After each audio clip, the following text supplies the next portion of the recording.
स्वारगेट बस स्थानकामध्ये बलात्कार प्रकरणी मोठी अपडेट समोर आली आहे। आरोपी दत्ता गाडीची डीएनए चाचणी पूर्ण करण्यात आली असून एसटी बसमध्ये आढळून आलेल्या केसांच्या आधारे डीएनए चाचणी करण्यात आलेली आहे। बलात्काराचं कृत्य झालेल्या बसची फॉरेन्सिक विभागाकडून तपासणी करण्यात आली होती आणि या तपासणी दरम्यान एसटी मध्ये काही केस आढळून आले होते आणि त्याचीच डीएनए चाचणी आता पूर्ण झालेली आहे। त्याच्या अहवालात नक्की काय असेल हे पाहणं महत्त्वाचं ठरेल।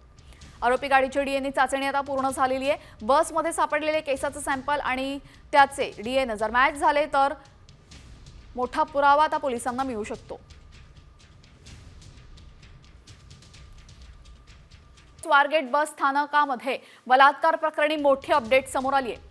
आरोपी दत्ता गाडीची डीएनए चाचणी पूर्ण करण्यात आली असून एसटी बसमध्ये आढळून आलेल्या केसांच्या आधारे डीएनए चाचणी करण्यात आलेली आहे। बलात्काराचं कृत्य झालेल्या बसची फॉरेन्सिक विभागाकडून तपासणी करण्यात आली होती आणि या तपासणी दरम्यान एसटी मध्ये काही केस आढळून आले होते आणि त्याचीच डीएनए चाचणी आता पूर्ण झालेली आहे। त्याच्या अहवालात नक्की काय असेल हे पाहणं महत्त्वाचं ठरेल।